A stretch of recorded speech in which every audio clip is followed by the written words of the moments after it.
kita kemudian bertanya, jika tahun ini partai-partai tersebut mengadakan pemilihan ketua umum baru, apakah sebaiknya tokoh-tokoh tadi maju mencalonkan diri lagi menjadi ketua umum atau tidak?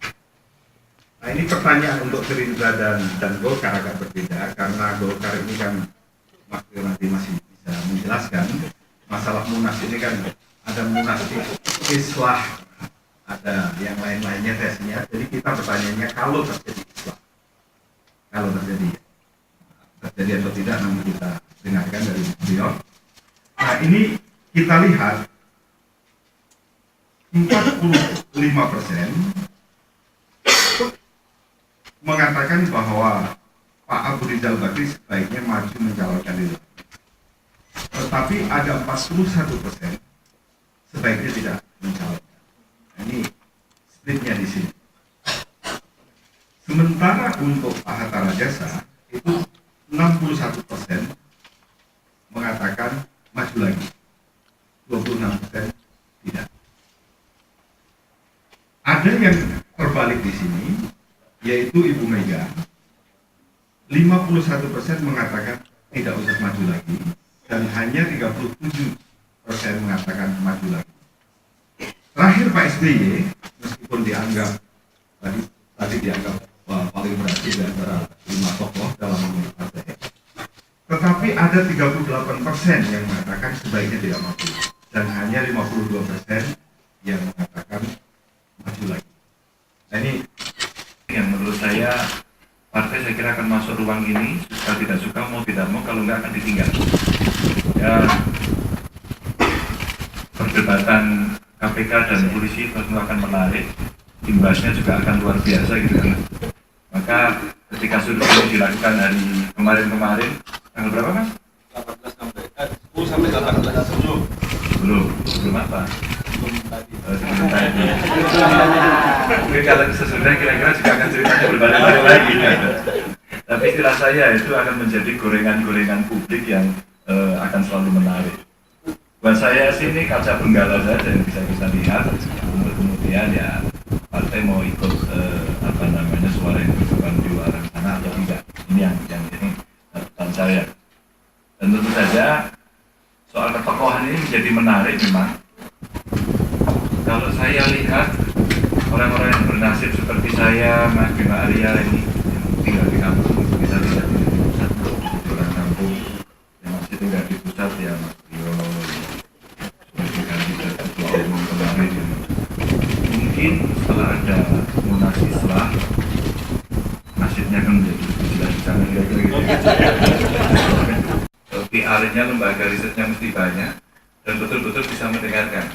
Saya kira dalam konteks demokrasi ini yang dimaui ya, sehingga gap yang sekarang muncul antara rakyat dengan, sehingga peran media akan menjadi penting dalam konteks survei ini, sehingga siapa yang mengkatrol itu adalah tokoh-tokoh yang ada di sini, tapi tidak institusi partainya. Ini apa yang saya coba lihat, dan nampaknya tren kepemimpinan ke depan usia 40 sampai dengan 60 ini adalah sebuah usia harapan dalam sebuah kepemimpinan, baik itu di partai maupun di lembaga-lembaga perwakilan atau dalam jabatan-jabatan publik. Nah, partai itu didatangi seperti perusahaan yang membuka lamaran. Saya sendiri ketika nongkrong di kantor partai itu ya banyak tertawa melihat orang datang, ada artis yang ngetop, ada artis yang sudah tidak ngetop, ada artis yang uzur, ada mantan pejabat gitu. Ya, di semua partai seperti itu. Ya, job seekers. Masih banyak yang pengangguran. Aktivis partai pun masih banyak yang belum selesai dengan dirinya. Masih banyak yang masih lapar gitu. Yang kedua ya, sumber pendanaan yang masih sangat misteri, belum jelas. Partai masih kesulitan untuk melawan pendanaannya. Jadi postur partai yang seperti itu membuat ya, kondisi seperti ini. Nah, sehingga orang-orang seperti saya, Mas Ganjar, apalagi Presiden, itu pasti dibenturkan dengan realita itu. Kita hidup kemudian di dua dunia. Satu dunia harapan, ini berhadapan dengan warga, berhadapan dengan pemilih. Yang kedua adalah dunia tagihan. Tagihan ini adalah orang-orang yang mendorong kita, mendukung kita ya dari partai misalnya dan lain-lain.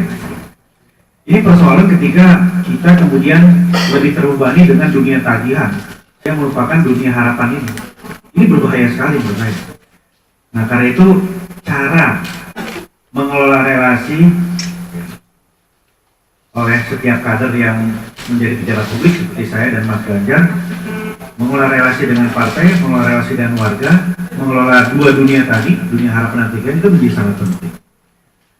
Kita mengelola relasi itu ada di 3 fase saya kira.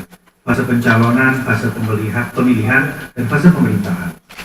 Adalah penting untuk membangun demarkasi yang jelas, mulai dari fase pencalonan. Sehingga dunia tagihan itu kemudian tidak membebani kita. Ya, saya kira saya dan Mas Ganjar tadi berdiskusi di dalam, kita sangat bersyukur ketika melangkah itu sangat ringan. Kalau saya berjanji pada ibu saya almarhum, tidak akan pernah berhutang kepada siapapun, karena ketika minta izin maju pilkada, kata ibu saya, boleh asal kamu jangan berhutang, karena ketika sekali kamu berhutang, kamu terbebani ke depan. Hutangi kita, karena ketika transaksi itu diikat dengan komitmen-komitmen finansial, terbebani ke depan. Sulit untuk mengatakan tidak. Jadi pertama kali menurut saya mengelola relasi itu ada dari tahap pencalonan. Pastikan tidak masuk angin sejak tahap pencalonan. Kemudian kedua, tahap pemilihan. Sama juga, ini godaan-godaan untuk masuk orang investasi banyak di sini. Jadi masih di atas Pak Sarip Hasan. Pak Sarip Hasan yang ya, bukan saya yang ngomong ya. Kalau itu sudah agak sensitif di sana. Ya udah. Jadi kalau Pak Sarip Hasan yang ketua harian yang sehari-hari ngurus partai saja masih di bawah saya kira itu hal yang menarik untuk sebenarnya diperdalam lagi ada apa di sana. Dibuka dulu mungkin ya slide ini di atas Bu Ani.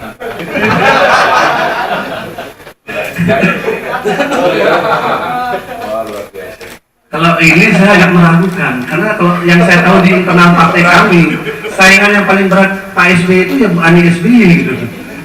Yang saya tahu macam hal yang menarik di mana kita yang tidak ada di dalam partai, akses partai ditutup, semua tidak boleh kita masuk, semua kita tidak boleh tahu, masih ada secerca harapan gitu loh.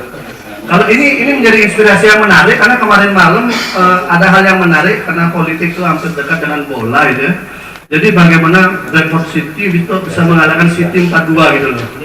Sementara ini kan kastanya tiga lapis di bawah daripada Chelsea. Sebelumnya juga MU bagaimana kalah dia sama Cambridge United yang juga jauh kelasnya. Saya nggak nanti kira-kira apa hal itu bisa terjadi di Demokrat, belum tahu. Tapi paling nggak bola itu bundar, politik juga unpredictable. Hanya memang problem kami di internal partai kami adalah sulitnya menghilangkan kultur patronase personal menjadi dia patron institusional. Di situ problem yang paling besar kami hadapi, di mana ketika zaman Mas Anas mencoba mengalihkan dari simbol kefiguran Pak SBY yang dianggap bersih cerdas santun itu ke dalam lembaga, justru yang terjadi adalah efek balik bahwa penggalangan ke daerah itu bagian daripada keinginan terjadi calon presiden, sehingga terjadilah hal yang berikutnya dan seterusnya. Ini masih tergantung kepada figur personal terus menerus, maka partai itu pasti seusia daripada figur tersebut. Tapi kalau dia ingin figur partainya lebih panjang usianya, maka harus dihidupkan, karena dalam politik kan dia akan selalu hidup meskipun orang itu sudah mati. Jadi ciri-ciri politisi yang kuat adalah dia akan tetap hidup meskipun orangnya sudah mati. Nah, ini bagaimana mengelola partai politik bisa seperti itu? Jumlah gubernurnya memang banyak panjangnya. Tapi kalau kemudian benar di DPR bersama dengan Mendagri nanti kesimpulannya tetap diselenggarakan pemilihan serentak itu pada tenggat 2015 ini, ada 204 lebih pemilihan bupati, wali kota, gubernur se-Indonesia Golkar lulus, kehilangan kesempatan, dan ini adalah gempa yang kedua. Saya khawatir kami di Jakarta akan dipersalahkan oleh para pemimpin di daerah, dianggap menjadi biang dari mereka tidak bisa menggunakan kendaraan bermotor untuk itu. Nah, ini adalah inspirasi saya kedua setelah membaca ini. Terus yang ketiga, saudara sekalian, tapi masih bisa ini menjadi pelipur lara lah gitu. Ternyata Golkar dihitung-hitung kalau dari segi partai ID atau apa ya, emosional kedekatan ya semacam gitu ya, itu posisi kami masih nomor 2, baru Gerindra. PDIP pada Golkar, kalau PDIP saya pastikan karena memang sekarang lagi on. Ini nggak tahu itu pengaruh kemarin, ini pengaruh yang kemarin itu pengaruh nggak ini mas? Tapi kalau sebelumnya teman-teman lain, ternyata di sini hal yang sangat mempengaruhi tadi adalah derajat kinerja, tingkah pola dari para pemimpin di nasional. Yang kedua adalah pemberitaan di televisi. Di media sosial nggak ada di sini. Ternyata aman gitu. Dan media sosial puas, jurnalis puas, serem, nggak karu-karuan. Jadi di televisi dan ini pengaruhnya besar, hampir 50% untuk pengaruh ini. Nah, ini adalah data-data yang masih menguatkan kami bahwa besok mungkin masih ada beberapa hal partai politik tetap jadi rujukan.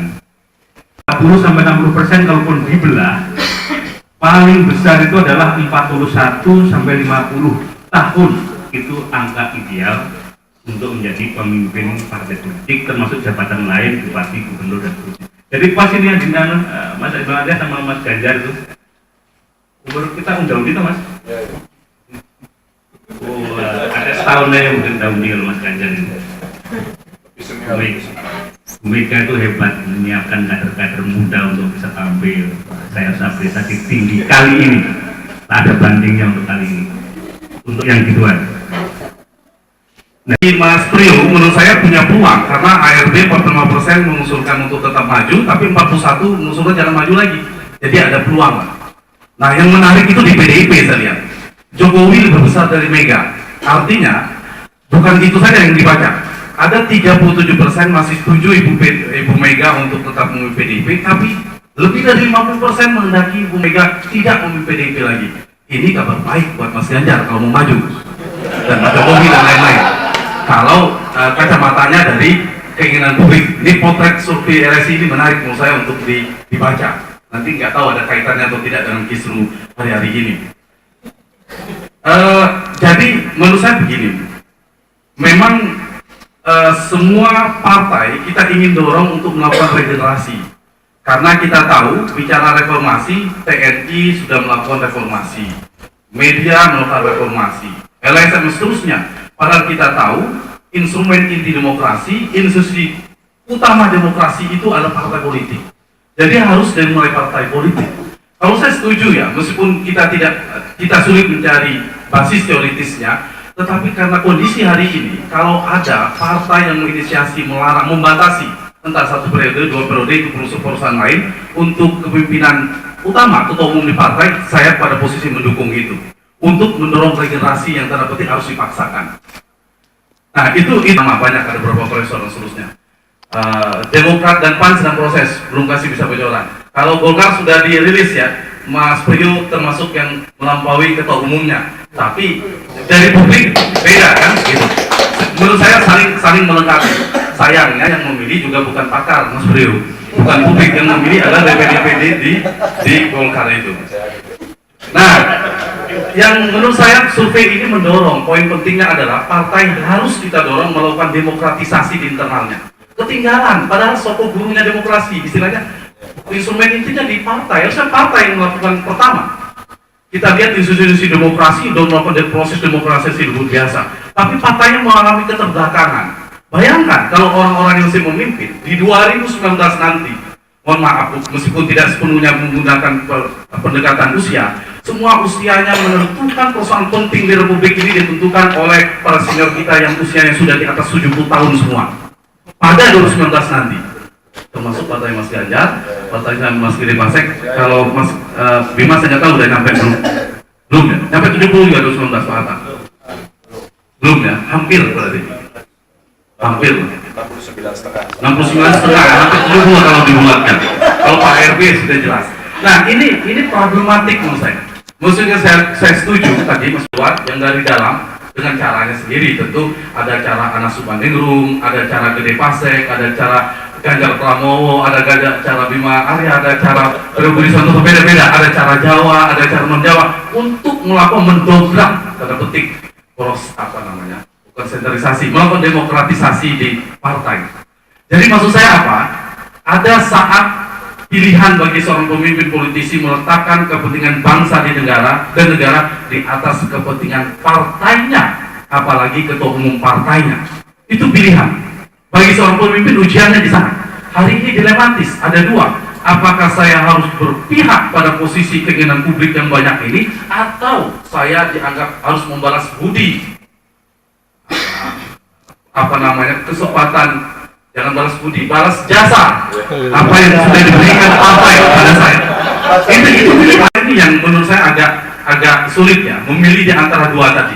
Apakah Mas Ganjar akan memilih tetap menghormati ketua partainya di Jawa Tengah yang memberikan tiket yang padahal Pak Ketuanya punya peluang untuk jadi gubernur Jawa Tengah, tapi diberi serahkan kepada Pak Ganjar. Pak Ganjar lalu maju, lalu orang memanfaatkan situasi ini kepada ketua-ketua ini untuk menekan tanda petik Mas Ganjar. Nah, pilihan bagi Mas Ganjar kan cuma dua. Seperti Ahok, nggak ada urusan, Gerindra dan Pak Prabowo dukung saya, keluar bahkan saya lawan, saya pada posisi gini. Lalu nggak ada ceritanya. Tapi kan tidak semua berani seperti Ahok. Mungkin ada hitung-hitungan politiknya. Mas Ganjar belum tentu berani seperti Ahok. Karena dukungannya nanti lari. Dukungan di parlemen tidak ada, dan itu menyulitkan seorang Ganjar Pranowo juga. Saya nggak tahu ini nyambung apa. Nah, pilihan yang kedua, Mas Ganjar menurut saya kalau tidak mau melawan harus berebut menjadi ketua umum partai. Kalau tidak, saya memprediksi dua, kita akan menemukan gubernur yang tersandera terus sampai 5 tahun, bahkan kemungkinan prediksi saya Mas Ganjar tidak selesai sampai 5 tahun kekuasaannya. Rebut atau lawan, ya, atau Anda ditinggalkan. Memilih elit politik atau Anda memilih publik yang menjadi pijakan Mas Ganjar terpilih itu. Mudah-mudahan nyambung dengan survei Resi pada hari ini. Terima kasih. Masyarakat permisi, bro. Yang disebutkan adalah Jokowi.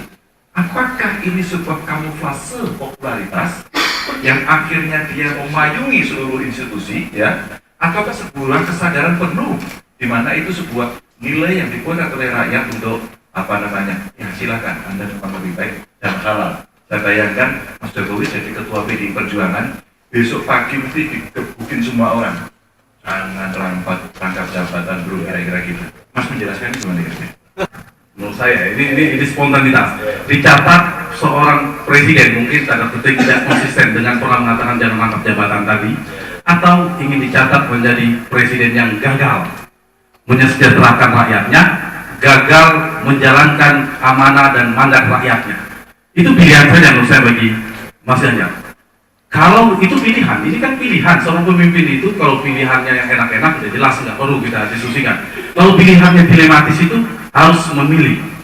Nah, karena itu kalau April ada kongres PDIP, saya malah senang Ibu Mega kalau mau maju lagi, nggak apa-apa. Pak Puan maju, tapi Mas Ganjar maju juga. Jokowi maju juga. Voting menarik jadinya. Tapi tadi saya bilang soal rangkap jabatan, situasi seperti ini mengharuskan bagi seorang Pak SBY yang ketua umum Demokrat kan berbeda. Nah, ini kita tidak mau Jawa Tengah lagi. Sedikit Mas, waktu dikit lagi. 5 menit.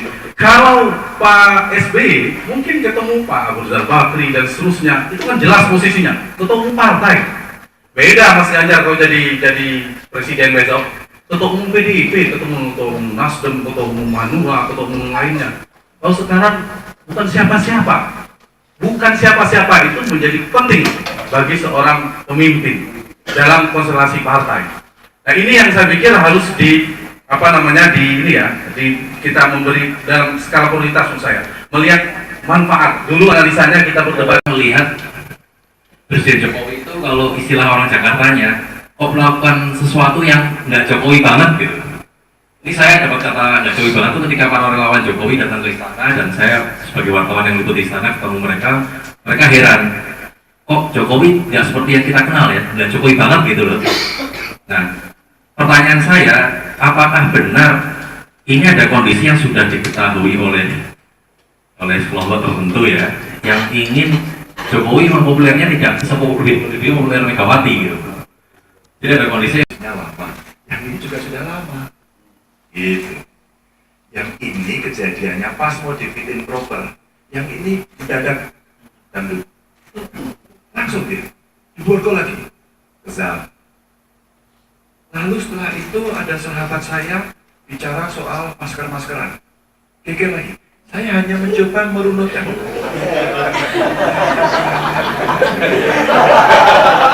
Terus kemudian saya coba jelaskan urut-urutannya. Saya sebenarnya ingin memberikan sebuah eksplanasi, edukasi pada publik bahwa kok yang ini boleh, yang itu nggak boleh. Sebenarnya fair aja kan? Tapi saya salah kan? Selera publik berbeda.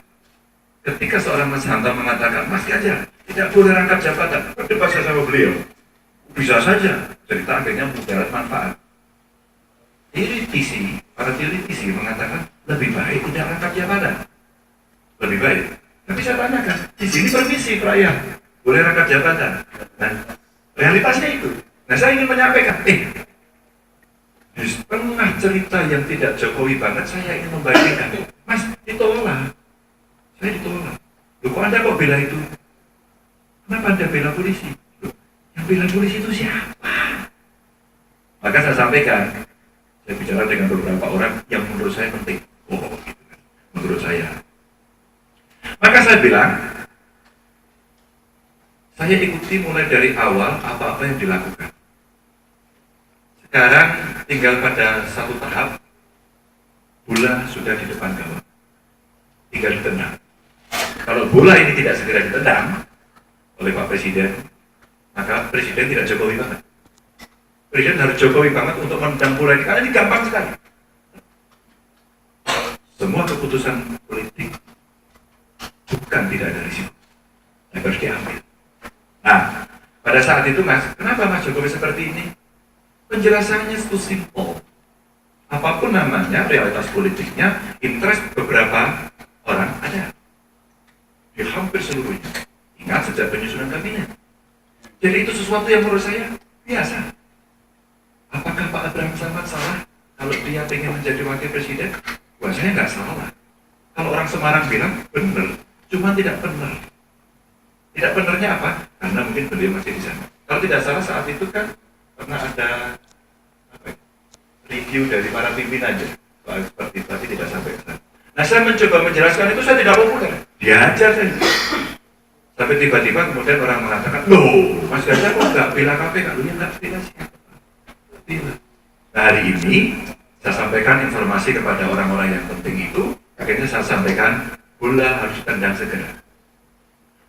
Begitu saya suka sekali keputusan politik yang dikeluarkan oleh polisi, bukan keputusan hukum, keputusan politik, dengan tidak menahan Mas BW. Rekodnya Mas BW siapa yang tidak tahu? Kita tahu semua. Yang baik. Dengan dia dilepas, sebenarnya ini bagian untuk meredam sebuah ketegangan politik. Sudah betul. Sudah betul.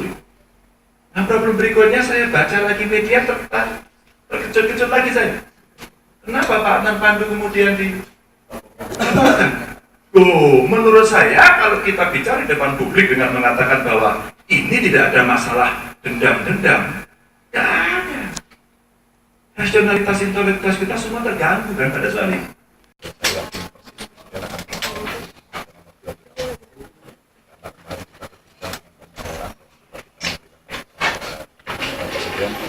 Bisa tidak langsung sampaikan kepada orang-orang yang ada di sekitarnya, termasuk bantuan teman-teman dari media ini, sehingga ini harus diambil. Buat saya, kondisi KPK selamat, demikian juga kondisi kepolisian. Jangan sampai ada program-program individu sampai mengangkat institusi.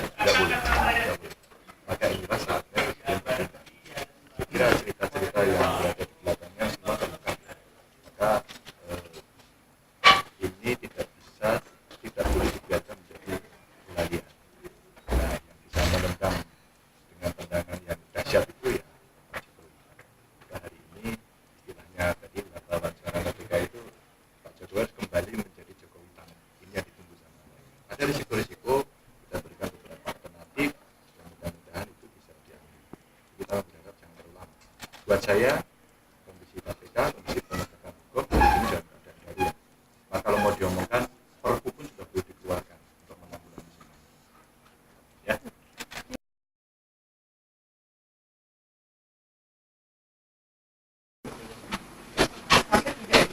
Nah, sudah ada simulasinya. Ya, diambil sikapnya itu ada macam-macam. Dan dia sudah tahu, maka dengan diskusinya macam-macam. Semua bisa diselesaikan alternatif A, B, C. Saya tidak akan membuka di sini dengan sebuah harapan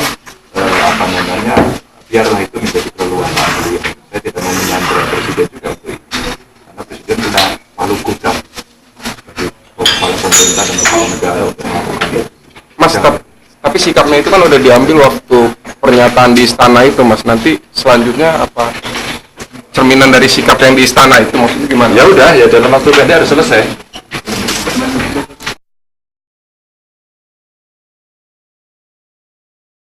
Terbaik putra terbaik di depan sudah dalam bangsa ini, masing-masing punya pendukung, masing-masing memiliki jaringan yang kuat, dan masing-masing sudah banyak sumbangsinya dari partai gitu. Dan saya mengamati dan menikmati dinamika yang terjadi di dalam PAN hari ini, yang betul-betul terjadi proses demokrasi. Kalaupun Pak Amin Rais lebih condong ke salah satu, saya kira itu juga adalah hak beliau ya untuk mendorong itu. Tetapi kalau saya sampaikan tadi, kalau isunya adalah regenerasi dan pembatasan masa jabatan, saya kira kurang pas. Regenerasi itu saya kira satu ide yang pasti semua setuju, tetapi jangan ditafsirkan secara sempit. Regenerasi itu hanya pergantian satu orang, pelarangan masa jabatan tidak boleh 2 kali. Regenerasi itu adalah kebaruan dalam pemikiran, kebaruan untuk membangun sistem dan sebagainya. Saya nggak tahu ya. Dengan pertimbangan tersendiri ketika mendukung itu, dan ya yang lain pun ketika mendukung pilihan yang lain pasti juga pertimbangannya. Dan ini suasana yang kita nikmati sekarang dalam PAN, dan kita optimis tidak akan menjadi persoalan seperti partai lain. Tidak akan, PAN tidak punya sejarah untuk menjadi pecah, menjadi partai sempalan. Tidak. Siapapun nanti yang akan menang itu pasti diterima oleh kita. Belum, nggak perlu juga deklarasi, kan sudah ada dukungan dari Sumatera, ada dukungan dari Jawa, dan semua sudah tahu juga bahwa Bang Hatta serius melanjutkan terus. Kalau dua kandidat ini membangun komunikasi yang kuat ke daerah, ke wilayah, DPD, saya lihat, saya amati Bang Zul dan Bang Hatta ini terus turun aja ya, itu kuncinya. Karena walaupun survei elit sekarang memberikan peluang Bang Hatta yang besar karena komunikasi publik, tapi kan yang milih kan DPD dan DPW. Tetapi ini model besar, kenapa? Karena kan partai ini perlu simbol, dan partai itu perlu pengakuan secara nasional secara luas. Nah, Bang Hatta ini memiliki itu. Dan yang paling penting adalah Bang Hatta diakui keberhasilannya oleh publik, oleh warga sebagai pimpinan partai yang berhasil.